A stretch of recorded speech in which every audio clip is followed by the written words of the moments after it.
nós vamos fazer? Nós vamos mostrar como Allan Kardec e os espíritos que ajudaram a construção da doutrina espírita consideravam Jesus. Quer dizer, quem era Jesus na visão de Kardec e dos espíritos que ajudaram Kardec a elaborar as suas 23 obras.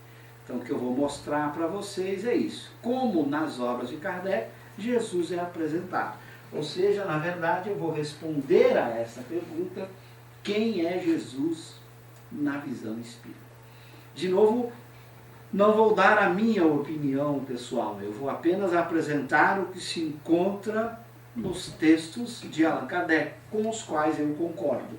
Mas vou reservar a análise do texto, para que a gente possa compreender como Kardec e os espíritos superiores pensaram sobre Jesus. Então, por isso, a visão aqui de Jesus é o que eu chamei de visão espírita. Não é a visão do cosme, mas a visão de Kardec e dos espíritos que elaboraram as suas obras. Como eu disse, são 23 livros que a gente tem que debruçar da produção de Allan Kardec, que estão todos gratuitamente disponíveis na Kardecpédia, em português, já que todos os presentes aqui leem em português, e em francês também tem todos os 23, e em inglês não tem todos ainda, porque estão sendo traduzidos ainda os volumes da Revista Espírita, mas em breve em inglês a Revista Espírita estará totalmente traduzida para o inglês.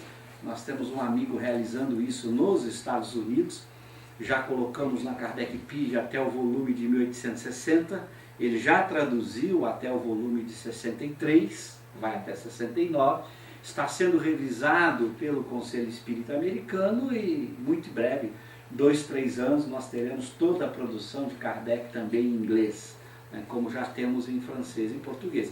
Lá também tem em espanhol, e em espanhol também está faltando a tradução dos exemplares da revista. Até agora foram traduzidos um exemplar colocado, disponível, que é o de 58, de 59 já foi traduzido, mas não foi colocado em domínio público, por isso não está na Kardecpédia. Mas o que eu quero dizer, quem quer estudar Kardec com toda a sua publicação não vai ter dificuldade nenhuma. De fato, poderá fazê-lo quase que de graça. Não é totalmente de graça, porque você precisa estar conectado à internet. E para você conectar à internet, você paga a conexão sua na internet. Para usar o site, nada, mas ainda precisa da internet. Isso é um tempo muito curto. Brevemente a internet, há previsões de que a internet seja gratuita para o mundo inteiro e as pessoas não vão nem vender isso. Isso vai ser um serviço provavelmente de graça. Vi há pouco tempo uma matéria, inclusive no Canadá, que o país estava investindo para colocar internet de alta velocidade, mesmo em regiões remotas do país. Mas aqui vai na biblioteca de graça. De graça. Então, a desculpa é, quer ler Kardec? Está ali à disposição para todo mundo, estará saindo agora até o final de fevereiro, ou pior das hipóteses, março, para a gente não errar, os 2 aplicativos da Kardecpedia de graça para telefone, smartphone, tablet, tanto para iOS quanto para Android. Então você vai poder usar também de forma muito mais fácil aí no seu dispositivo móvel. Então, para responder essa pergunta, eu vou proceder muito parecido com Kardec no livro que é o Espiritismo. Se vocês pegam este livro notável de Kardec, o que é o Espiritismo, ele tem esse título, o que é o Espiritismo? O que Kardec faz? No prefácio ele dá a resposta. Ele começa dando a resposta. Então ele pega a pergunta, o que é o Espiritismo, e já responde na primeira página do livro. Tá bom? O que ele faz o resto do livro? Justifica aquela resposta. Eu vou fazer parecido, eu vou dar já a resposta, tá aí a resposta. Quem é Jesus segundo o Espiritismo? O que vou fazer agora durante 1 hora aí do nosso diálogo? Vou explicar a resposta, justificar a resposta, ok? Então a sistemática é simples. Quem é Jesus na visão espírita? 6 respostas que a gente encontra na obra de Kardec. E eu vou mostrar isso e explicar ao mesmo tempo. Primeiro, Jesus como espírito de verdade. Essa é uma expressão que é empregada na obra de Kardec que a gente vai ter que explicar. Jesus como guia espiritual de Allan Kardec. O seu anjo guardião, depois explicamos isso também. Jesus como um espírito puro, uma classe de espíritos que a gente vai ter que explicar o que isso significa. Jesus como mestre de todos nós. Essa é uma expressão importante, a forma como os espíritos, nós vamos mostrar, se referiam a Jesus, o mestre de todos. Depois, o Consolador prometido, uma expressão que se encontra nos próprios evangelhos. Se nós vamos ao Evangelho de Mateus ou de Lucas, nós vamos encontrar referência ao envio de um Consolador prometido. E nós vamos descobrir que essa expressão também foi empregada por Kardec e pelos Espíritos no que diz respeito a Jesus. Nós vamos chegar lá. E depois, uma expressão que ocorreu também na obra de Kardec, de o dirigente do planeta Terra, o Espírito puro responsável pelo governo deste planeta. Daí a referência muito grande que se faz. Essa é uma expressão, como nós vamos ver, que surgiu no tempo de Kardec, não é uma expressão brasileira. Embora ela tenha surgido na literatura espírita brasileira, pela mediunidade de Chico Xavier, essa expressão ela é anterior, ela surgiu na obra de Kardec. Então é uma expressão que os espíritos já fazem referência na obra de Kardec. Então essa é uma resposta rápida, sucinta. Agora nós temos que explicar cada uma dessas respostas e justificar. Ok? Bom, primeiro, quem é esse espírito de verdade? Algo muito importante. O espírito de verdade é um espírito, eu vou tirar aqui, comentar primeiro, como a gente brinca, para vocês não lerem tudo agora. Atrapalha você se eu tiro assim? Não, né? Você continua me vendo aí sem problema. Quem é um espírito de verdade? É um espírito que se comunicou em vários lugares no século XIX, a cuja referência já aparece no texto bíblico, no texto evangélico, quando o próprio Jesus, segundo os evangelistas, promete que enviaria o Consolador prometido, o Espírito de verdade. Durante o século XIX, comunicações são ditadas em várias sociedades espíritas, em particular na Sociedade Espírita de Paris, o primeiro centro espírita fundado por Kardec no dia 1º de janeiro de 1858, que é a Sociedade Espírita de Paris. Nesta Sociedade Espírita de Paris, Kardec recebe mensagens, através dos médiuns, assinado por Espírito de Verdade. Então, era uma assinatura. Ok? Agora, quem é esse Espírito de Verdade? Essa era a grande questão. Durante um certo tempo, se ventilou de que o Espírito de Verdade era um nome representativo de todos os espíritos superiores. Isso aconteceu muito no Brasil. Se dizia, o Espírito de Verdade eram aqueles espíritos que participaram da elaboração da obra de Kardec e eram chamados de Espírito de Verdade. Não é bem assim. Na verdade, essa expressão que surgiu no Brasil durante um tempo mostrou apenas uma falta de cuidado com a leitura da Revista Espírita, como a gente vai mostrar. Na Revista Espírita apareceu esta questão. Um leitor manda para Kardec essa ideia, dizendo que o Espírito de Verdade deveria ser a pleiade de espíritos que participaram da elaboração da obra. E Kardec responde o que eu vou mostrar para vocês aqui. O que ele responde a este leitor que achava que era o conjunto dos espíritos.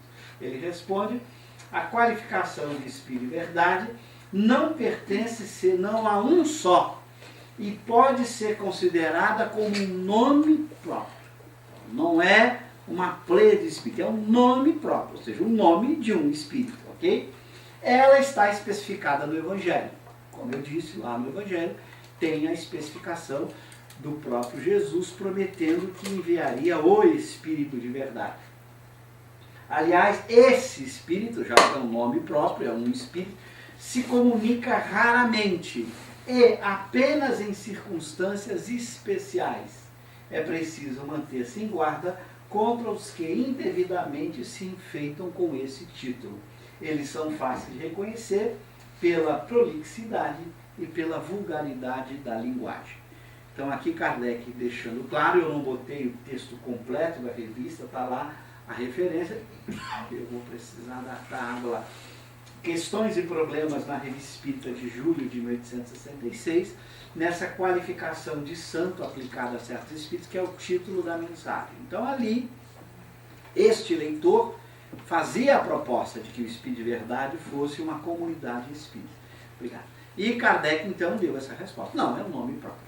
Então, descartamos a ideia de que ele seja um conjunto. Ele é um espírito, o nome próprio de um espírito. A questão é, quem é esse espírito, ok?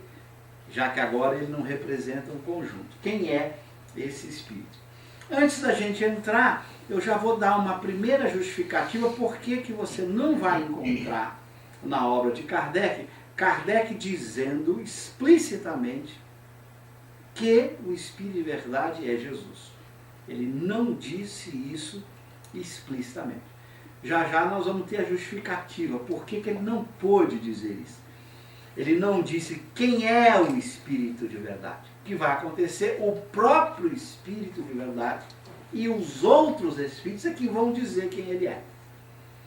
Kardec não disse. E ele não poderia dizê-lo, já eu mostro por quê. Mas o próprio Espírito de Verdade se identifica.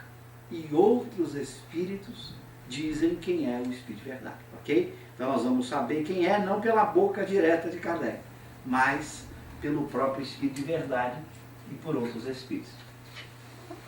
Aqui está, primeiro, a demonstração de quem é o Espírito de Verdade pela boca do próprio Espírito de Verdade.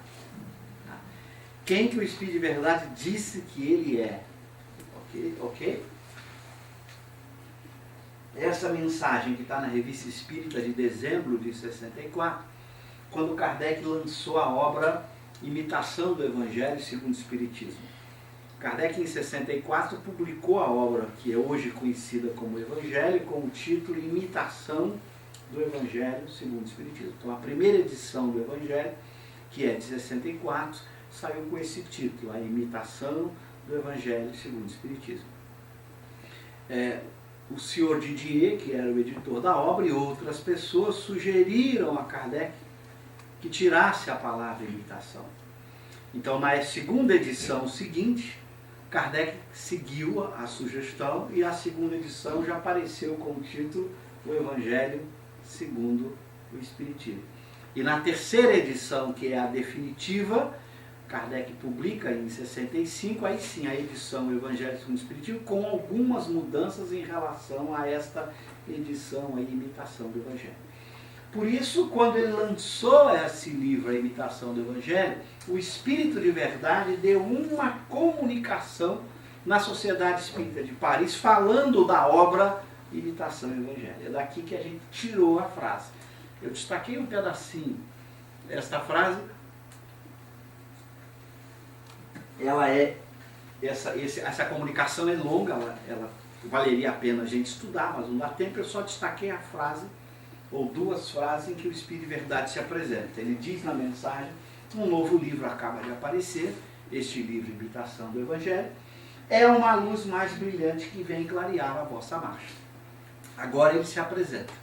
Há 18 séculos vim, primeira pessoa. Há 18 séculos eu vim. Ok? Por ordem de meu Pai, trazer a palavra de Deus aos homens de vontade. Então ele está dizendo que ele esteve aqui para trazer a palavra de Deus aos homens há 18 séculos. Isso ele está falando em 1864.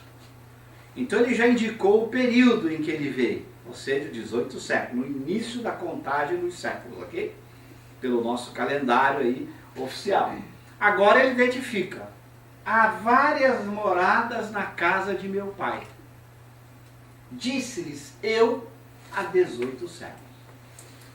Precisa assinar?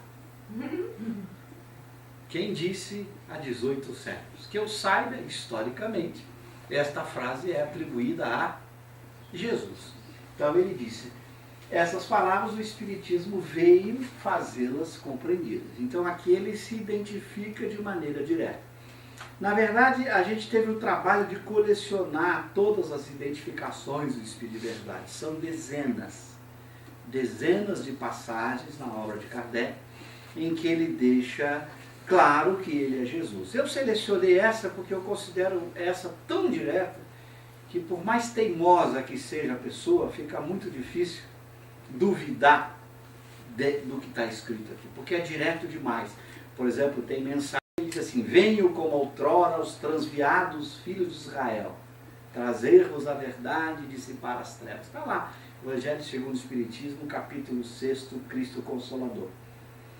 Advento do Espírito de Verdade. Venho como outrora aos transviados filhos de Israel, trazer-vos a verdade e dissipar. Escutai o Espiritismo como fez antigamente a minha palavra. Ele vai se identificando, mas não, talvez não fosse tão direto. Alguém podia imaginar que era algum apóstolo, alguma outra pessoa. Aqui não. Aqui é a mais direta, por isso gosto de pegar esta mensagem. Mas há muitas passagens, não uma só, em que nas próprias mensagens dele, ele se identifica. Ele diz e deixa aberto de forma clara, deixa explícito de forma clara quem de fato ele é.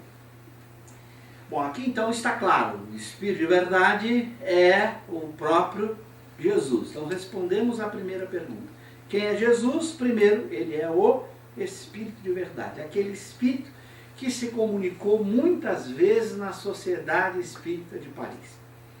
E vai aparecer na literatura espírita, nas obras de Kardec, como sendo o espírito responsável pelo espiritismo. Aquele que estava no comando da construção daquela doutrina espírita que seria apresentada. Os espíritos vão tratá-lo como responsável espiritualmente falando. Então você vai descobrir na obra de Kardec que há, na construção do espiritismo, dois espíritos que são responsáveis por essa elaboração. O responsável desencarnado, fora do corpo, o Espírito de Verdade. O responsável no corpo, Allan Kardec.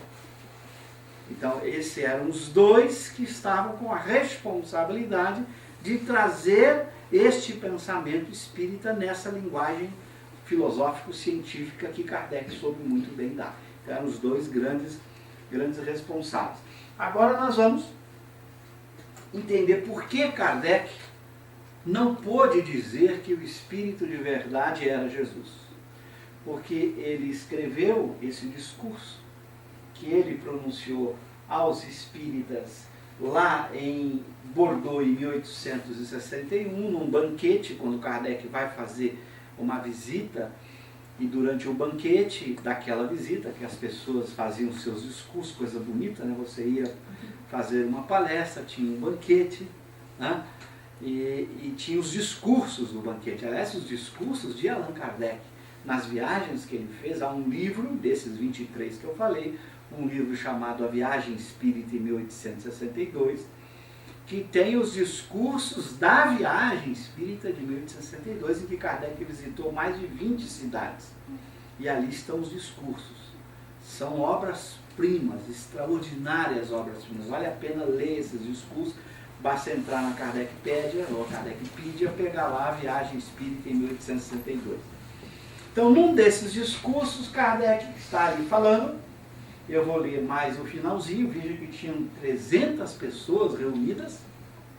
Ele vai dizer: eis acerca deste assunto, estou lendo só a última frase, o que ainda ontem, antes da sessão, dizia meu guia espiritual, o Espírito de Verdade. Olha, Kardec diz que o Espírito de Verdade era o seu guia espiritual.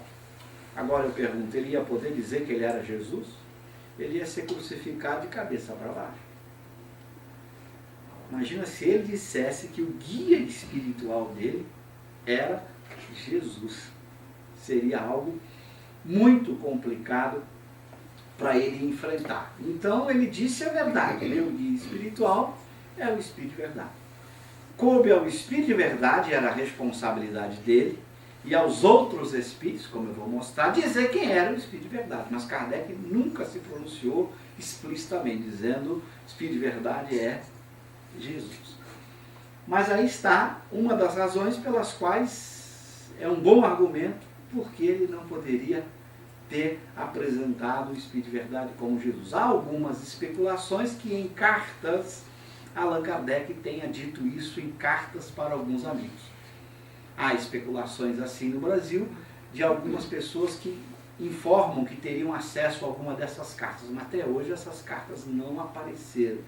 Existem no Brasil, na família do Canuto Abreu, uma quantidade considerável de cartas de Allan Kardec que não foram tornadas públicas ainda. A família não tornou público as cartas. O Canuto Abreu conseguiu na Europa logo durante a Segunda Grande Guerra, quando os nazistas invadiram Paris e destruíram os arquivos, os documentos da Sociedade Espírita de Paris, que Canuto Abreu teria recebido um pacote de cartas, documentos que algumas espíritas ainda salvaram lá da Sociedade Espírita de Paris durante a Segunda Grande Guerra com a invasão da Alemanha em Paris. Então, muitas dessas cartas não foram ainda tornadas públicas. Então, o dia que for tornado público, pode ser que a gente tenha a confirmação ou não se há uma carta em que Kardec de fato tenha dito, confessado para amigos, de que o Espírito de verdade era Jesus. Mas isso não importa, isso é apenas um dado a mais. Está muito claro quem é o Espírito de verdade. Bom, quando a gente trata agora de espírito puro, nós vamos entender essa vinculação muito grande agora entre Kardec e o Espírito de verdade. Quando a gente entender o que é um espírito puro. O Espírito de verdade é, na classificação que Kardec dá dos espíritos, o que a gente chama de um espírito puro. Existe, vocês conhecem bem, a obra de Kardec, o Livro dos Espíritos, tem um capítulo específico que tem um item que trata da escala espírita, em que Kardec classifica todos os espíritos do universo dentro de uma escala, de uma categoria de acordo com o grau evolutivo. Então é uma classificação muito bem pensada do ponto de vista filosófico. Eu explico com detalhe filosófico a riqueza dessa classificação no meu livro Espírito e Matéria, mas vale a pena a gente resumir alguns elementos chaves dessa escala espírita para a gente entender o que é o espírito puro. Kardec percebeu uma forma, junto com os espíritos, que ele podia classificar todos os espíritos do universo em 3 grandes ordens. A primeira ordem, a mais evoluída de todas, a ordem dos espíritos puros ou perfeitos. A segunda ordem, a dos espíritos bons. E a terceira ordem, a dos espíritos imperfeitos. Essa classificação é interessante porque ele conseguiu identificar características que deixam muito claro a separação entre as 3 ordens. Porque a dificuldade de você classificar infinitos espíritos em 3 ordens, ele imagina o que é isso do ponto de vista filosófico. Uma boa classificação que você possa reunir um conjunto infinito de espíritos e dizer, olha, alguns são da terceira ordem, outros da segunda, outros da primeira.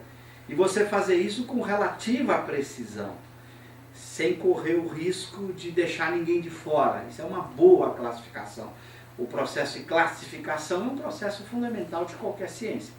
E Kardec encontrou um critério muito interessante para a gente entender como separam as 3 ordens. Ele usou um critério de progresso, por um lado, e, por outro lado, um critério moral, que tem a ver com o mundo interior do espírito, o mundo de sentimentos e desejos. Esse é o elemento chave que ele percebeu. E para a gente entender isso, eu costumo brincar pegando a segunda ordem. A segunda ordem, que é a que está no meio, são os espíritos que só desejam o bem. Então todo o seu mundo de desejo é só o bem, e eles dominam a influência da matéria. Então esses são 2 elementos que a gente já tem que deixar claro. Eles só desejam o bem e eles dominam a influência da matéria. Já a gente explica isso. O da terceira ordem tem misturado o desejo do bem com o desejo do mal. Eles não têm só desejo do bem, eles também têm o desejo do mal, e eles não dominam a influência da matéria. A matéria influencia fortemente o espírito imperfeito. E os puros são caracterizados pela completa pelo completo domínio sobre matéria, ou mais ainda, eles não sofrem nenhuma influência da matéria. Como é que a gente traduz isso? A gente traduz isso no conceito de paixão, que é o conceito que os filósofos conseguiram perceber. Uma paixão é uma emoção que depende da influência da matéria. Para dar um exemplo, se eu piso no pé de uma pessoa, ou se alguém pisa no seu pé, você sente dor, não é isso? O que acontece com a emoção? Fica com raiva? Fica nervoso? Fica violento? Essas são as chamadas paixões. Você teve alguma influência da matéria que produziu em você uma emoção. Essa emoção que teve como causa a matéria, embora seja da alma a emoção, quem sente a emoção na visão espírita é a alma, não é o corpo, nós não somos materialistas. O corpo não pensa, não sente, não quer na visão espírita. O corpo é só veículo de transmissão de sensações. Quem tem emoções é a alma. Então você ganha um pisão no pé, você sente dor. Mas também costuma vir acompanhado de uma emoção, de raiva, de tristeza. Essa emoção é chamada de paixão, porque ela teve uma origem na causa material. E ela é paixão, passion, em francês, porque ela ocorre em você mesmo contra a vontade. Não é assim? Eu piso no seu pé, não fique com raiva, não. Você às vezes não quer ficar e a emoção vem em você. Alguém lhe agride, alguém lhe ofende, você não quer ficar com raiva e a emoção surge em você. Você é passivo, por isso a passion em francês, por isso paixão. Então paixão é uma emoção que tem uma causa dependendo da influência material. É a matéria que faz com que o espírito sinta esta emoção, por isso ela é uma paixão. Se você domina a matéria, você só tem paixões boas. Se a matéria te domina, você tem paixões ruins. Se você não sofre nenhuma influência da matéria, você não tem nenhuma paixão. Então, com isso a gente entende a classificação dos espíritos. Quem são os espíritos bons? Quem são os imperfeitos e os puros? É muito simples. Se eu pergunto para vocês assim, vocês sentem ciúme, inveja, mágoa, raiva, tristeza, ódio, pelo menos de vez em quando? Sim. Vou perguntar de novo. Vocês sentem ciúme, tristeza, raiva, inveja, mágoa, ódio, pelo menos de vez em quando? Se sentem, vocês estão na terceira ordem. São espíritos imperfeitos. Então, bem-vindo ao meu time, ao time dos espíritos imperfeitos. Essas paixões que eu citei o nome, são chamadas paixões más, porque produzem estados emocionais que não são agradáveis cultivá-los. É por isso que a gente quer abandonar esses estados emocionais. Os espíritos bons só têm as paixões boas. Nunca cultivam más paixões, em nenhuma circunstância. Então, se você agredir um espírito bom encarnado, uma agressão física ou uma agressão moral, se for uma agressão física, ele sente dor, mas não fica com raiva, nem triste. Se for uma agressão moral, não fica com raiva, nem triste. Então, um espírito bom pode ter sensações quando no corpo, e as tem, mas nenhuma dessas sensações produz neles as paixões ruins. Produz apenas nos espíritos imperfeitos da escala espírita. Então, Kardec encontrou um critério muito bem definido. Quem são os imperfeitos? Aqueles em que a matéria domina, aqueles em que as paixões, as emoções ruins surgem como consequência desse predomínio da matéria sobre o espírito. Um espírito bom só tem desejo do bem, porque suas emoções são apenas as boas emoções que nunca despertam desejos do mal, apenas desejos do bem. E eles dominam, portanto, toda a influência da matéria. E os espíritos puros, por não sofrerem nenhuma influência da matéria, não têm nenhuma paixão, nem as boas. Isso significa que uma emoção de um espírito puro não é uma paixão. Ela é tão depurada que ela não depende nem tem nenhum elemento material vinculado a ela. É algo quase inconcebível na nossa imaginação. É um sentimento de uma pureza que a gente, por ser espírito imperfeito, só consegue imaginar palidamente. A alegria, por exemplo, que é uma típica paixão humana, né, ou o amor, que é uma típica paixão humana, eles não sentem. Ah, mas o amor de um espírito puro, a gente pode usar a mesma palavra, amor, mas é de uma pureza, é um sentimento tão elevado que a gente mal consegue imaginar o que seja esse sentimento. A gente, palidamente, por ampliação da qualidade do amor, a gente conseguiria levar ao infinito a qualidade do amor para tentar imaginar o que seria o amor de um espírito puro. Está muito distante daquilo que nós chamamos de amor, no sentido de paixão do termo. Então, esses espíritos puros não sofrem nenhum tipo de influência na matéria, mesmo quando encarnados. Eles não sofrem esta influência no nível das emoções.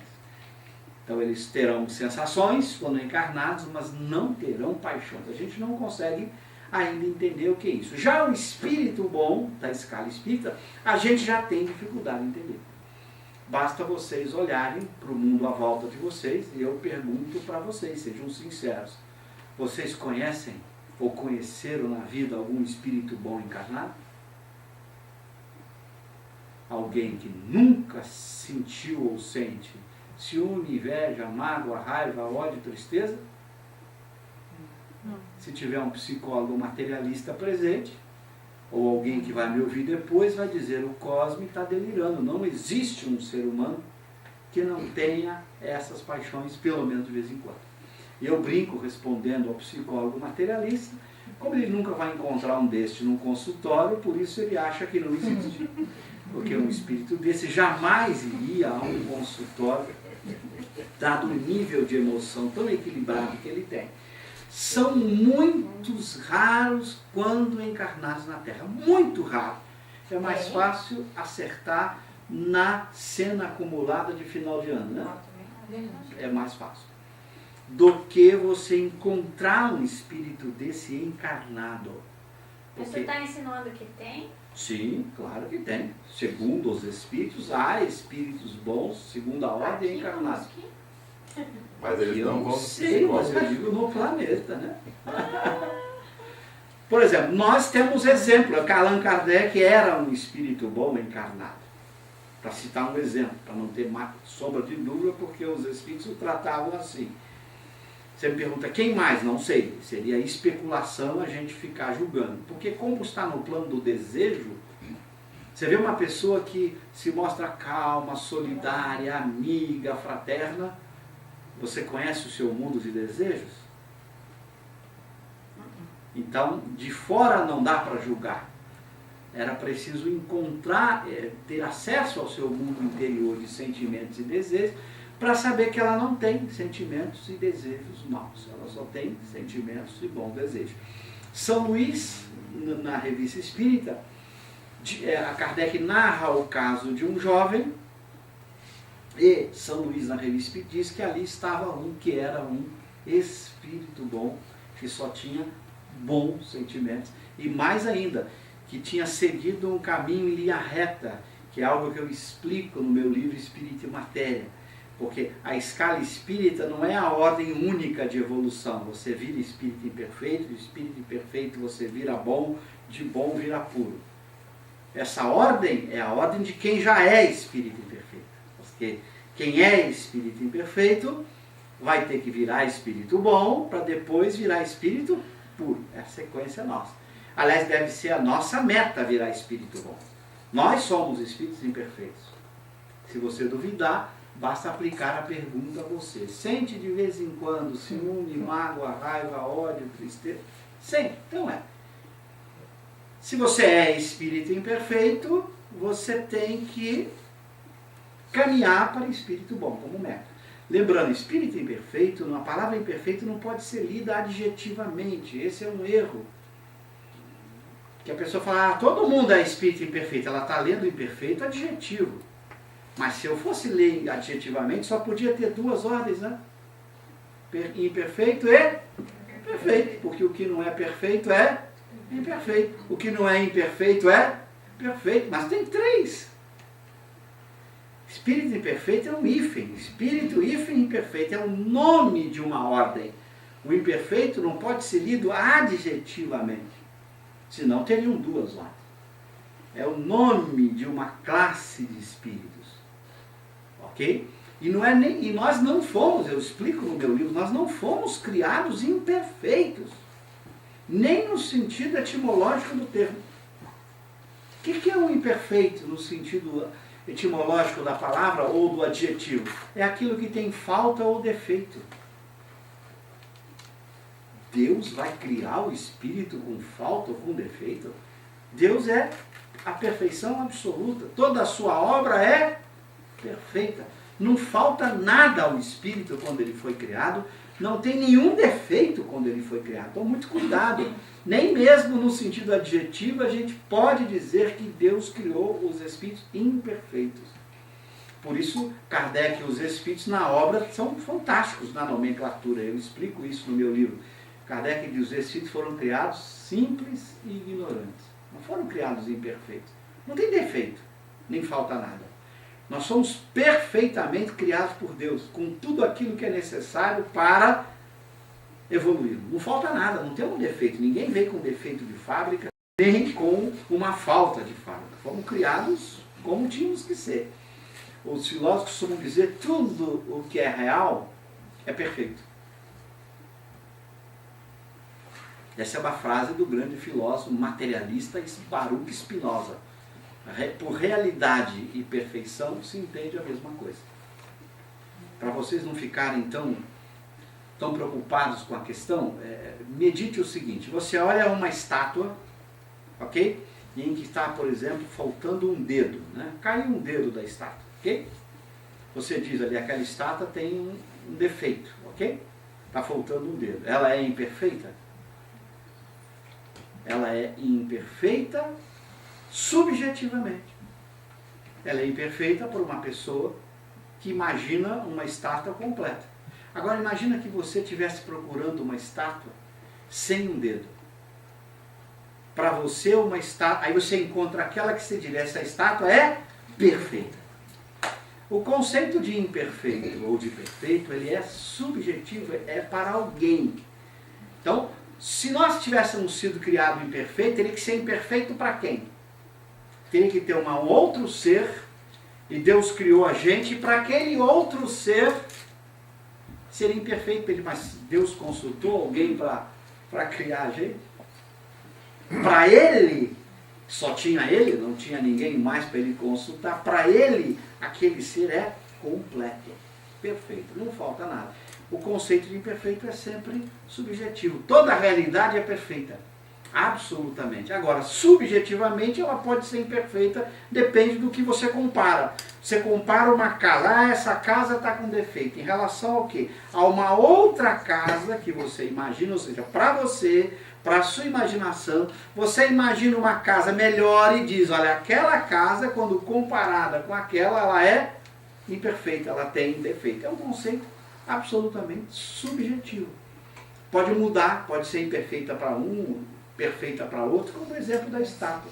Se você estivesse procurando uma estátua sem dedo, olhasse para aquela, nossa, essa aí é a estátua perfeita, era o que eu desejaria. Deus, tudo o que ele fez é perfeito. Não falta nada, não tem defeito. Nós não temos defeito. Por isso Kardec usou, para não cometer um erro filosófico, o conceito de simples e ignorante. Nós somos criados com tudo necessário para conquistarmos todo o progresso a nossas custas. Só que ele nos fez simples e ignorantes, mas deu a cada um de nós a responsabilidade e o poder de crescer moralmente falando, de adquirir conhecimento, etc. Mas nos fez perfeitamente capazes disso. Se faltasse a gente alguma coisa para conquistar isso, nós não conquistaríamos. Por isso todo mundo vai conquistar a perfeição, porque Deus nos fez perfeitos para isso. Não falta nada a ninguém para que essa pessoa possa, fazendo uso de si mesmo, chegar no conhecimento, no desenvolvimento moral pleno, que é chegar ao estado de espírito puro ou perfeito. Está mais ou menos claro? Isso é papo de filósofo. Mas essa é a beleza do pensamento dos espíritos e de Kardec.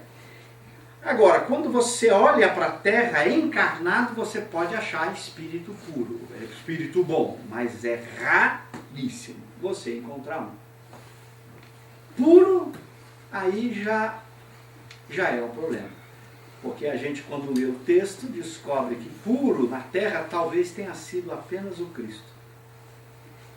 Mas os bons têm uma hierarquia. Kardec divide as ordens em categorias. A ordem dos bons tem 4 níveis. O nível mais avançado, que é o chamado, Kardec chamou de espíritos superiores. Então, se você olha agora a escala espírita, você tem 3 ordens. Puro ou perfeito, bom e imperfeito. Ele dividiu em categorias. Se você divide em categoria, vai de 1 a 10. Então, o primeiro, o espírito puro, uma categoria. Número 1, o mais avançado. Pois os espíritos bons têm 4 categorias. Número 2, 3, 4, 5. Ok? 2, 3, 4, 5. 4 categorias. Ok? As outras 5 categorias estão nos imperfeitos. Ok? Os espíritos superiores seriam o número 2. Ok? Então, acima deles, só o puro. E no item 495 de O Livro dos Espíritos, Kardec apresenta a teoria do anjo guardião. O anjo guardião é da ordem superior ao protegido. Então, se você é espírito imperfeito, você tem como anjo guardião o espírito da segunda ordem. Ora, se eu tenho meu anjo guardião no espírito da segunda ordem, os espíritos da segunda ordem não são raros como espíritos, são raros como encarnados. Cada um de nós tem um espírito bom, ligado a nós, 24 horas por dia, 7 dias por semana, sem pagar a conta e sem cair a conexão. Veja só, cada um de nós, qualquer espírito imperfeito, terceira ordem, terá um anjo guardião, um espírito bom da escala espírita, ligado a você, unido a você, te orientando, te amparando, te ajudando, 24 horas por dia, 7 dias por semana. Você vai dizer, não, isso é um absurdo, que tarefa terrível. Não é tarefa terrível. Porque a gente imagina que um espírito desse é como a gente, não é. Por exemplo, se você for tomar conta de uma criança, você tem que ficar ali do lado da criança o tempo inteiro. Esses espíritos, Santo Agostinho e São Luís explica no item 495, podem estar em outro planeta. De onde eles estiverem, eles captam o nosso pensamento, o nosso desejo, o nosso sentimento, e de lá, de onde estiverem, emitem o pensamento deles. E nós os capturamos. Ou seja, eles não precisam estar aqui do nosso lado, que seria ser anjo guardião seria uma tortura. Imagina aguentar você 24 horas por dia. A gente já não se aguenta, imagina aguentar a gente. Eles estão unidos, ligados, captam nossos sentimentos, nossos desejos, nossos pensamentos e nos orientam de onde estiverem, diz Santo Agostinho, mesmo que estejam em outros mundos. Porque eles não habitam regularmente este mundo. Esse mundo é um mundo de provas e expiações.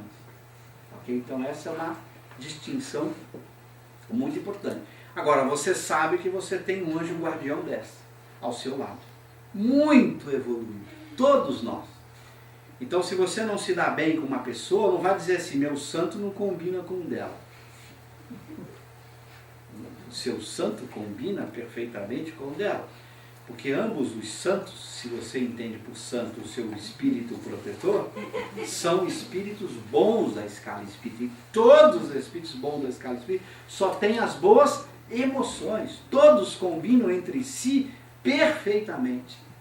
O problema sou eu com a pessoa e não meu anjo guardião. Agora, você tem um espírito desse que você não valoriza. Aí está o grande problema. Por isso a importância da gente refletir sobre o anjo guardião. Nós temos um espírito deste nível que tem a missão de nos acompanhar ao longo de toda a existência, até que a gente vire espírito bom na escala espírita. Enquanto eu não virar espírito bom, eu continuarei com este anjo de guarda. Quando eu virar, o que acontece? Eu continuo agora com o outro, que tem que ser de ordem superior. Se eu virar espírito bom da escala espírita, o meu anjo guardião é um espírito puro da escala espírita. Daí você entende a vinculação que eu estou tentando, tudo isso é para mostrar, de Kardec com Jesus.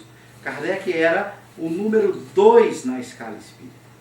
Era um espírito bom, do mais alto nível dos espíritos bons, que é o nível 2. Então ele só podia ter como anjo guardião um espírito puro, acima dele, do nível 1. Por isso essa vinculação entre ele e o próprio Cristo, que era o seu guia espiritual. Agora, quando a gente sabe disso, para que saber dessa teoria? Para a gente usar. Eu costumo dizer, uma ciência para pegar ou largar.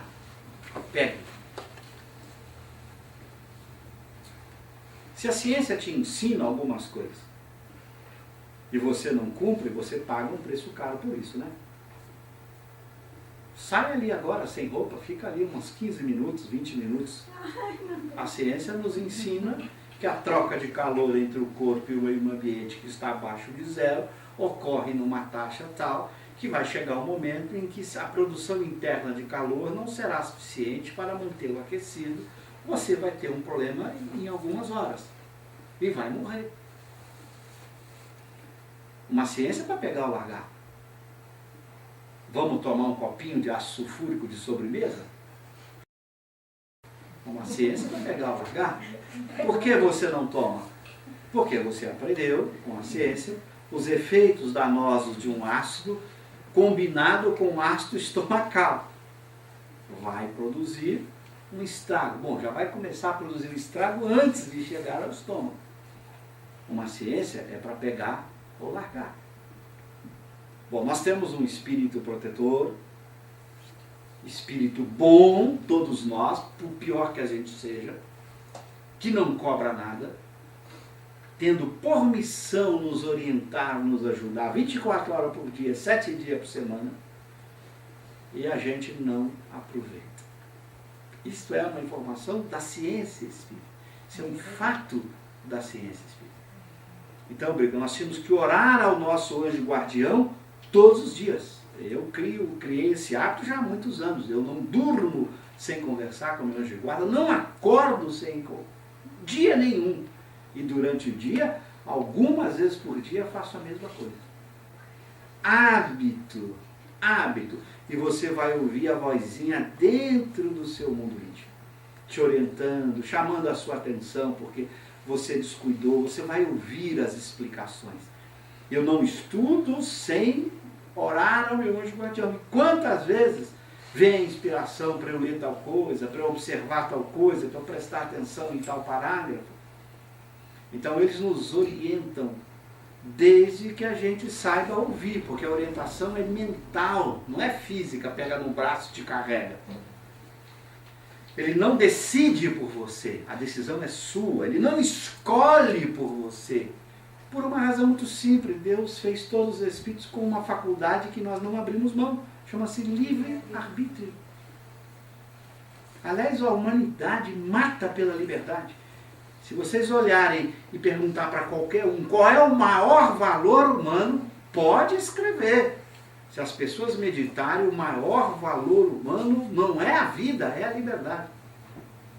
Se a pessoa disser, a vida está bom, eu vou te prender até você morrer numa cadeia, o cara, não, mas peraí, mas não é a vida? Você fala, não, o maior valor é ficar rico, poderoso, é poder. Peraí, para que você quer poder e riqueza? Para ser mais livre. Por que você quer conquistar recurso? Porque com recurso você é livre. Vamos almoçar agora, vamos jantar agora em Paris, vocês topam? Se eu tenho muito recurso, gente, vamos pegar meu jatinho aqui, estão todos convidados. O recurso te dá liberdade. Liberdade de escolher o que você quer, a hora que você quer, de que forma você quer. Nós não abrimos mão da liberdade. Todas as vezes que nós temos a liberdade tolhida, a gente se sente mal. Mal. Por isso a gente não troca nada se o preço for liberdade. Você quer ganhar tudo, mas mantendo a liberdade. Agora, trocar a liberdade por outra coisa, você não quer.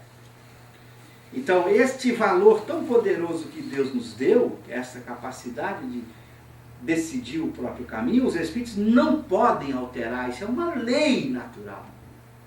E um espírito bom, puro, não viola a lei natural. Viola a lei natural é imperfeito, né? A gente que é imperfeito adora interferir na liberdade dos outros, não é assim? Isso é típico do espírito imperfeito. A gente não viola, não cumpre lei, a gente viola as leis. Há uma lei de liberdade, a gente quer ir lá e violar. Mas um espírito bom, um espírito puro, não viola nenhuma lei de Deus.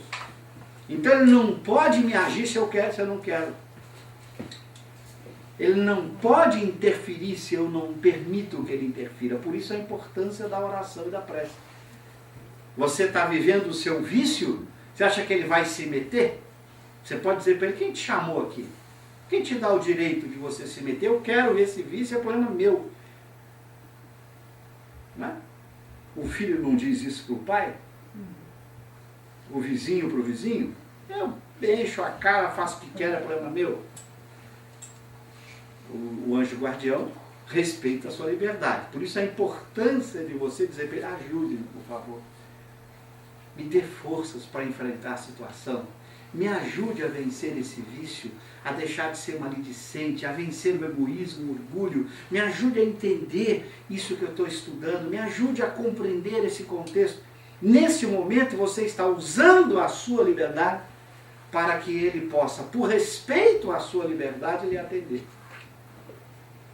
Essa lei natural extraordinária, por isso a importância da prece. A importância de você se vincular a ele e de você pedir ajuda. Porque ele não pode ouvir de você. Quem mandou você se meter? Eu não pedi. E você poderia dizer a ele. É um direito seu, sua liberdade. Por isso que ele capta os nossos desejos e pensamentos mais secretos. Não adianta você de boca para fora dizer assim, me ajude, não se meta. O seu desejo ele não se meta, mas a sua boca para fora foi me ajude. Ele capta o seu desejo, o seu pensamento. E não é preciso a palavra. Às vezes você pede ajuda no desejo, não é nem verbalizar. A mãe sabe disso com o filho, né? Quantas vezes o filho não pede ajuda por orgulho, porque ele brigou com a mãe, ele está lá chateado. Aí ele fica lá no cantinho dele, ele não tem coragem de pedir nada, mas ela sabe, quando ele dá aquele olharzinho assim, que ele está pedindo a ajuda dela. Ela captou o seu desejo, embora a palavra dele não surgiu. Então não é uma questão verbal, é uma questão de desejo, de pensamento. Então, gente, usem e abusem do anjo de guarda. E vocês vão treinando a ouvi-lo na intimidade do pensamento. Você vai ter força se você pedir forças para enfrentar aquilo. Você vai ter ideias, sugestões, orientações. E não paga a conta. Não vai ter que pagar a fatura no final do mês. É a missão deles, item 495 de O Livro dos Espíritos. Isso explica um vínculo muito grande entre Kardec e o Espírito de Verdade, que era o seu anjo guardião, vinculado profundamente a ele. Mas não somos nós que vamos ter como anjo guardião um espírito puro, né? Nosso anjo guardião é um espírito bom da escala espírita, porque é o da ordem imediatamente superior, não é um espírito puro. Não temos ainda o merecimento de termos um espírito puro como anjo guardião. E nem precisa, né? Um bom já é tão evoluído, já está tão distante que é suficiente para atender às nossas necessidades. Mas veja por que tem que ser da ordem superior. Imagina se a gente pode ser anjo guardião de um outro espírito imperfeito. Pensa bem. A gente tem ciúme, tem inveja, tem mágoa, tem raiva, tem ódio. Se você tenta orientar um espírito imperfeito, daqui a pouco você começa a... Você não aguenta, né? A sua raiva, sua paciência, você já perde logo a paciência. Deus é sábio, não pode dar um espírito imperfeito para ser anjo guardião de outro espírito imperfeito. Não faz nenhum sentido. Porque o espírito imperfeito, por ter essas paixões levam a conselhos equivocados. Quantas vezes você, com ciúme, dá conselho equivocado para uma pessoa? Você está com ciúme daquela outra, aí a pessoa vem e te pergunta da outra. Ah, é agora. É agora, né? Aí você é muito justo e honesto no seu comentário, né? No seu conselho. Não, você agiu com a sua paixão de ciúme, de inveja, de mágoa. Imagina que alguém lhe ofendeu. Ok? Uma pessoa lhe fez uma ofensa muito grave, uma pessoa cometeu uma injustiça com você. Alguém vem perguntar para você, sem te conhecer, dizendo, será que eu devo contratá-la? O que você faz? Quer dizer, as paixões nossas, ruins, nos impedem que a gente seja espírito protetor de qualquer espírito. O espírito protetor tem que ser da ordem superior. Se somos imperfeitos, é um espírito bom que não cultiva nenhuma emoção ruim, portanto ele é sempre isento na orientação. Ele é sempre seguro na orientação. A orientação dele terá sempre a lógica, o bom senso, o equilíbrio de um espírito bom. Nunca a passionalidade que caracteriza o espírito imperfeito, que é muito mais movido pela paixão do que pela razão. A paixão nos move muito mais do que a razão. E nem sempre são as paixões boas que nos movem. Muitas vezes são as paixões más, as mais fortes e que mais nos ajudam a tomar as decisões. Ok? Kardec explicando, primeiro, dizendo que o Espírito de Verdade é um espírito puro. Aqui é o texto. Como homem, falando de Jesus, como homem tinha organização dos seres carnais, porém como espírito puro, aqui é Kardec falando de Jesus. Superioridade da natureza de Jesus é o texto da obra Gênese, em que Kardec diz que Jesus é um espírito puro. Como nós já vimos que o Espírito de Verdade era Jesus, logo, o Espírito de Verdade é um espírito puro, porque ele era o próprio Cristo. Aqui é importante, nesse mesmo texto, Kardec tem uma frase anterior que ele chama o Espírito de Verdade de espírito superior. Jesus de espírito superior. Não há nenhuma contradição nisso, porque Kardec tem duas escalas espíritas. A escala espírita binária, em que ele divide os espíritos em dois grupos, os inferiores e os superiores. A espírita ternária que eu expliquei, em 3 ordens. Na escala espírita binária, os superiores, quando comparado com os inferiores, é assim. Os inferiores são os imperfeitos, terceira ordem. Os superiores são a segunda ou primeira. Então você pode dizer um espírito superior na escala binária e ao mesmo tempo puro na escala ternária, ok? Porque os superiores na escala binária são os bons ou os puros, ok? Então não há nenhuma contradição. Então Jesus é um espírito puro, logo o Espírito de Verdade, um espírito puro, primeira ordem. Aí eu já expliquei a escala espírita, aqui é importante esse texto em que ele coloca que eles se despojaram de todas as impurezas da matéria, tendo alcançado, não estando mais sujeitos a reencarnações, a reencarnação em corpos perecíveis. E antes não tem mais que sofrer provas nem expiações, esses são os puros. Para rapidamente recordar o conceito para vocês, pegam as 3 ordens, imperfeito, bom e puro, ok? Os imperfeitos, nós estamos sujeitos às provas e expiações. Qual a diferença entre provas e expiações? As expiações são um tipo particular de prova. São as provas que decorrem do mal praticado. Então, se você pega as provas, você tem umas provas que decorreram, são consequentes do mal que você praticou. Essas provas que decorrem do mal são chamadas de expiações. Mas nem toda expiação é uma prova. Você tem expiação. Nem toda prova é uma expiação. Toda expiação é uma prova, mas nem toda prova é uma expiação. Você tem prova que não decorre do mal praticado. E muito cuidado. Quando você vê alguém doente, desde cedo, uma criança, um adolescente que nasceu com doença, não vai julgar que ele está em expiação. Pode ser uma prova que não seja expiação. Kardec dá exemplos de espíritos que escolhem vidas de sofrimento e dor, não porque fizeram mal no passado, mas para avançar mais rapidamente. Então nunca julgue uma pessoa quando você olha alguém com grandes doenças desde a infância e você julgar, dizendo que a pessoa jogou pedra na cruz na vida passada, que a pessoa foi cruel, que a pessoa deve ter sido um torturador da Grécia Antiga. Nada disso, você não sabe. Pode ser uma vida de dor e sofrimento escolhida como prova para ela avançar mais rápido. para ela desenvolver certo tipo de tarefa, de missão, de atividade, e não porque ela está espiando o mal. Muito cuidado, porque é muito comum a gente fazer isso. A gente pegar alguém em sofrimento e achar que essa pessoa foi má no passado. Pode não ter nenhum vínculo, pode ser uma prova que não é expiação. Então, os espíritos imperfeitos, sujeitos a provas e expiações. Por que expiação? Porque fazem o mal. Espíritos bons, só sujeitos a provas.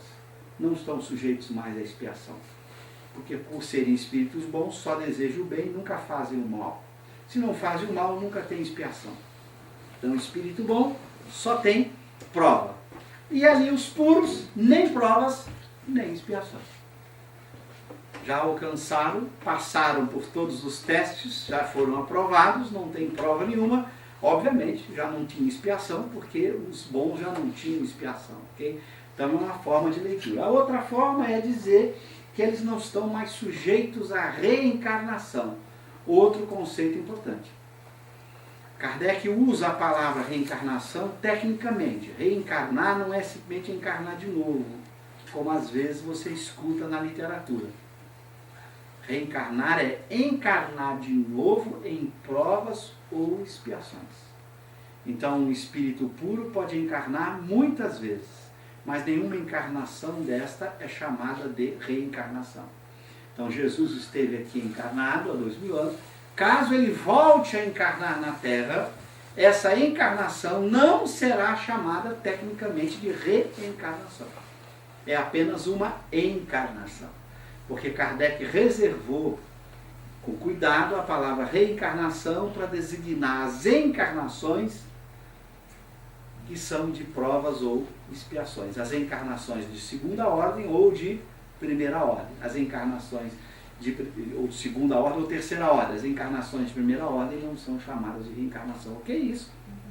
Por isso ele diz que eles não estão mais sujeitos à reencarnação em corpos perecíveis. Ele não disse a encarnação, ele disse a reencarnação em corpos perecíveis. Então isso aqui não é um apoio à tese daqueles que defendem que Jesus teve um corpo fluídico, não. Porque tem muita gente que lê essa frase e acham que essa frase é um apoio à tese de que Jesus teria tido um corpo fluídico, que ele não encarnou. Porque Kardec disse que os puros não estão sujeitos à reencarnação em corpos perecíveis. Não estão sujeitos à reencarnação, mas estão sujeitos à encarnação quando em missão especiais, quando julgam que devem encarnar num planeta para dar um salto no seu progresso. Então essa é uma decisão deles de encarnar, mas essa encarnação não é uma reencarnação, ok? Bom, agora nós avançamos, já falei aqui, ó, a escala espírita, esqueci que eu tinha botado aqui a escala, ela sempre me chama a atenção, porque ela sempre bota para mim a escala, porque eu sempre falo da escala espírita nessa palestra. Mas está aqui o resumo do texto que eu acabei explicando do que é a escala espírita, ok? Vocês, aqui está a classificação binária, os elevados ou superiores, os inferiores, a classificação ternária e aquelas condições que eu expliquei para vocês das 3 ordens. Então fica aqui a síntese novamente do que são os espíritos imperfeitos. Olha, é muito bom aqui só lembrar o que Kardec escreve. Ó. Propensão para o mal, ignorância, orgulho, egoísmo e todas as paixões consequentes. Isto significa, o que eu explico no meu livro, que os espíritos não podem ter sido criados imperfeitos na escala espírita. Se quando o espírito é criado ele já entrasse na terceira ordem, é um problema. Por quê? Porque eles teriam sido criados propensos para o mal. Então por isso eles não foram criados na terceira ordem, eles foram criados simples e ignorantes. Simples e ignorantes ele evolui. Uns evoluem e viram espíritos imperfeitos da escala espírita, nós. Estou falando nós porque vocês todos disseram que sentem aquelas paixões de vez em quando. Então, vocês me deram liberdade de falar nós. Ninguém aqui disse, eu não sinto. Então, nós saímos de simples e ignorantes, evoluímos para imperfeitos, agora temos que continuar a nossa escala evolutiva, bom puro. Tem uns que seguem em linha reta. Eles saem do estado, acho que eu não botei aqui essa. Não. Eles saem do estado simples e ignorantes, evoluem para espírito bom e de bom para puro. Por isso a ideia de linha reta, eles não fazem um desvio para espírito imperfeito e depois vão para bom e depois para puro. Esses vão muito mais rápido. São raros esses espíritos que de simples e ignorantes evoluem para bom e de bom para puro. Esses ainda são raros. São Luís descreve na revista um caso de um espírito que estava encarnado na Terra, em que ele teria seguido em linha reta. Ele era espírito simples e ignorante, evoluiu para espírito bom e dali para puro. Como ele nunca regride o espírito, ele sempre vai adiante, esse não vai passar pelas expiações, só pelas provas. Que coisa boa, né? Não ter que sofrer a consequência de um mal praticado, porque nunca praticaram o mal. Mais raro ainda da gente pensar, que espírito é esse que de simples e ignorantes evolui para espírito bom sem ter emoções ruins, sem ter sentimentos ruins para fazer o mal. Mas é possível.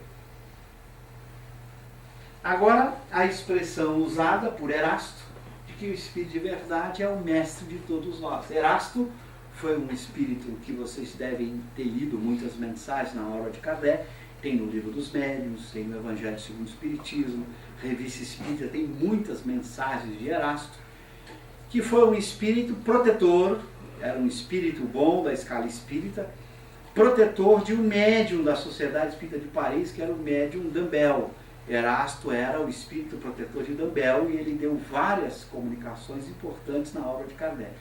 E é Erasto que chama aí o espírito de verdade de mestre de todos nós, que era a expressão atribuída ao Cristo, né? O mestre de todos nós. Depois, o espírito de verdade como um consolador prometido.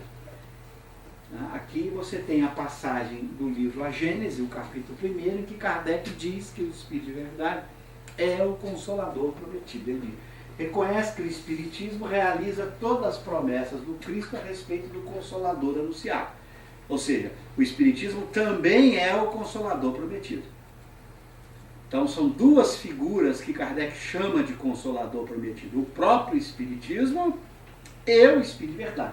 Ora, como é o Espírito de verdade que preside ao grande movimento da regeneração, a promessa de sua vinda se acha por essa forma cumprida, porque de fato é ele o verdadeiro Consolador. Então Kardec vai usar tanto o Espiritismo como o Consolador, como o Espírito de verdade que preside como Consolador. Então você vai encontrar essas duas referências ao Consolador prometido, numa doutrina e numa pessoa. Kardec vai justificar, eu não botei aqui todo o parágrafo 42, depois você chega em casa e olha, ele vai justificar o Consolador ser também o Espiritismo por uma frase que está lá no Evangelho atribuída a Jesus. Jesus diz assim: eu vos enviarei o Espírito de verdade, o Consolador prometido, que ficará eternamente convosco. Então Kardec analisa, bom, o que pode ficar eternamente com uma pessoa? Outra pessoa? Não. A verdade. Uma doutrina que seja a expressão da verdade. A verdade fica eternamente com você.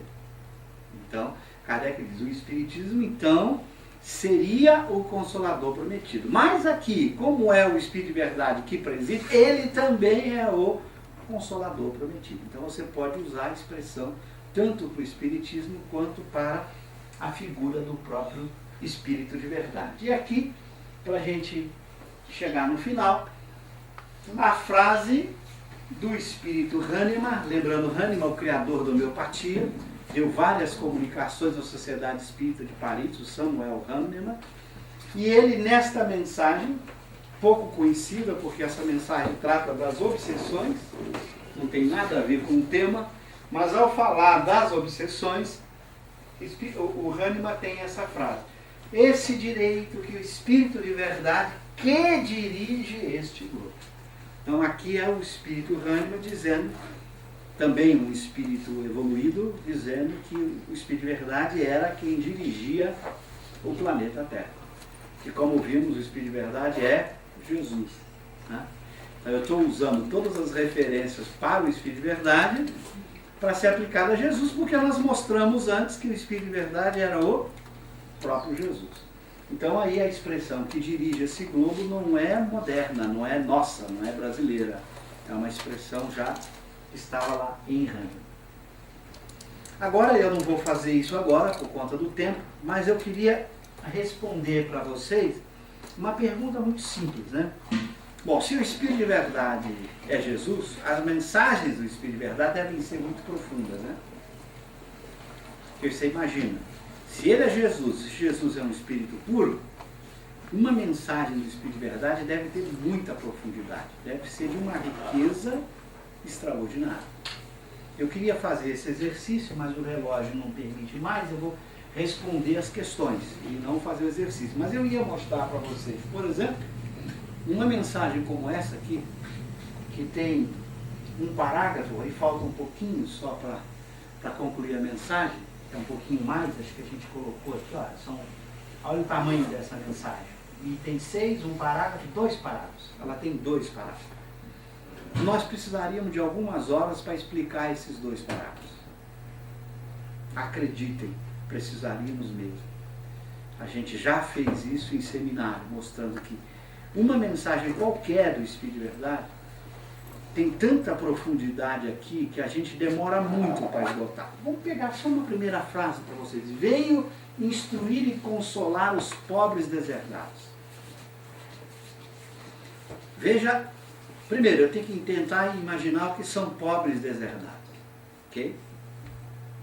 Pobres deserdados. Pobre de quê e deserdado? Bom, instruir e consolar, já dá para começar a pensar. O Espírito de Verdade tem um papel de se dirigir à razão, instrução, e se dirigir ao coração, consolação. Então veja a capacidade dele, por meio do Espiritismo, que se dirige à razão, uma doutrina lógica que o mais exigente filósofo consegue encarar de frente sem reclamar, uma doutrina que se dirige ao raciocínio e ao mesmo tempo que consola, que atende os anseios do coração, porque nos mostra que somos um espírito imortal, que não morremos jamais, que somos criados simples e ignorantes com a meta de atingirmos a perfeição, que a vida não se resume à vida na Terra. Quer dizer, a quantidade de conhecimento que é consolador, que responde às nossas mais profundas angústias e decisões. Toda dor, todo sofrimento que a gente esteja vivendo na Terra é transitório, passageiro. Tem explicação lógica e justa nas minhas escolhas anteriores. Então eu consigo justificar a dor, por pior que ela seja, a dificuldade, por pior que ela seja. Sei que essa dor, se bem vivida, ela vai significar crescimento, progresso. Então, é uma doutrina que vai atender à razão, vai instruir e vai consolar.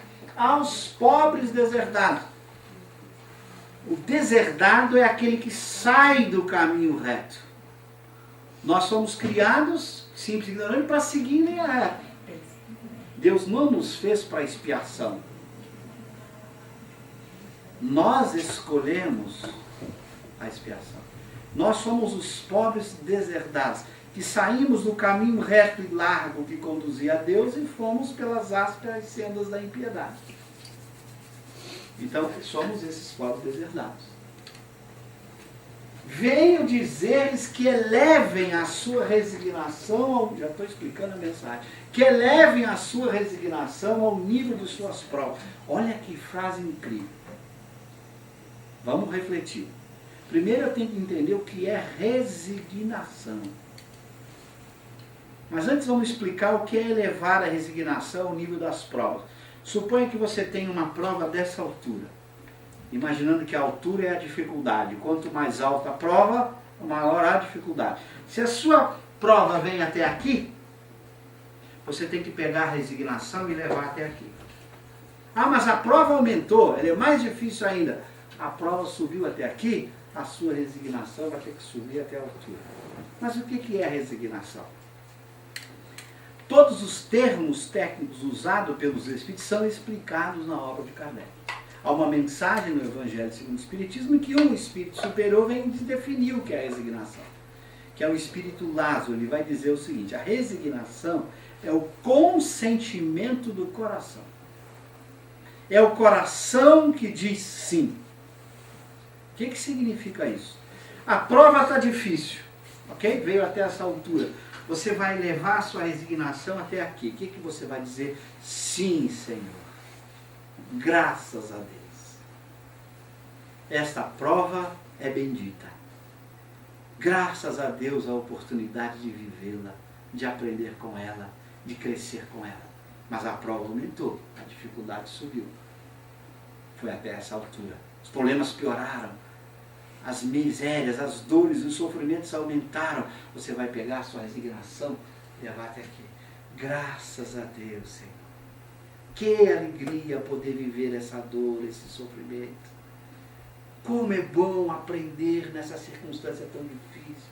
Dai-me força, Senhor, para não perder a alegria de viver, para aprender com essa experiência. Mas é o coração dizendo isso. A resignação não é o consentimento da razão, porque a razão pode dizer assim, venha para essa, Senhor, aceita essa prova. Aí a prova aumenta, Senhor, eu aceito. O Senhor não gosta muito do careca não, mas eu aceito. Não é a razão dizendo, porque a razão pode dizer por conveniência, por interesse. É o coração dizendo, graças a Deus, Senhor, pouco importa a prova, dai-me força para encará-la com alegria.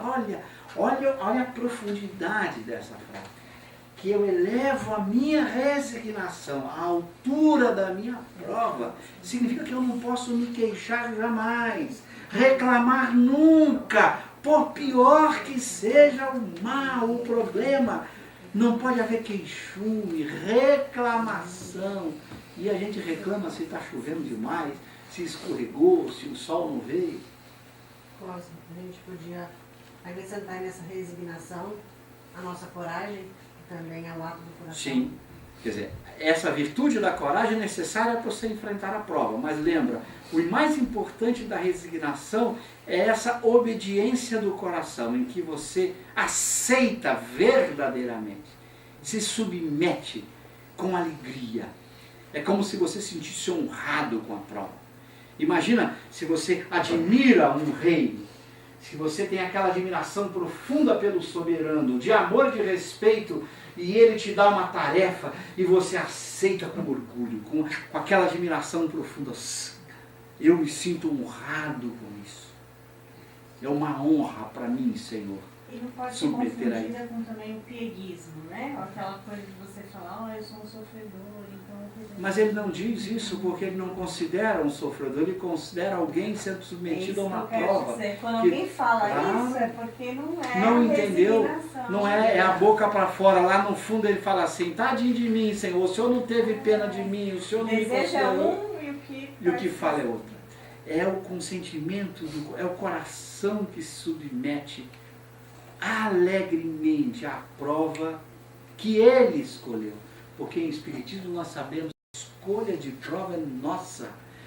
Aí vem a frase agora, que é, meu Deus, é que o relógio não ajuda, mas olha, eleve a sua resignação ao nível de suas provas, que chorem, porquanto a dor foi sagrada no Jardim das Oliveiras. Olha a profundidade disso. Acompanhe o raciocínio. O que foi o Jardim das Oliveiras? Foi o local em que o Cristo foi submetido à traição de Judas, à crucificação, à estrutura das paixões humanas que agiram para produzir dor e sofrimento nele.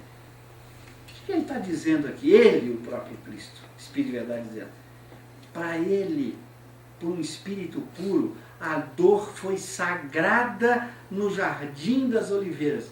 Espera aí, um espírito puro recebe uma dor de traição, a morte, o abandono dos seus mais queridos. E ele considerou essa dor sagrada. Ele não precisa e ele não merecia. Ele não estava em expiação nem em prova. Mesmo para ele, que não estava em expiação nem em prova, portanto não merecia traição nenhuma, não merecia... Ele considerou a dor sagrada. E nós vamos considerar o quê? Se para nós que merecemos essa dor, porque nós a construímos com os nossos erros passados. Então veja, a gente chora, mas são lágrimas de alegria, não de queixume. Porque a dor foi sagrada no Jardim das Oliveiras. Foi sagrada para ti, Senhor, mais sagrada é ainda para mim. Então você tem que chorar lavando a alma, com alegria, dizer, Senhor, se para vós que nada merecieis, considerastes a dor, a luta, o sofrimento sagrado, dai-me força. Porque para mim tem que ser mais sagrado ainda. Porque para mim é a oportunidade de crescimento, de desenvolvimento espiritual, de aprendizado, de pagar a minha dívida, de saudar o meu passado. Então veja a beleza. O seu choro é o choro do resignado, daquele que aceita e se submete, lavando a alma. Porque sabe que a dor que ele está passando é mais sagrada ainda. Se ela foi sagrada para o puro, ela é mais sagrada para aquele que merece.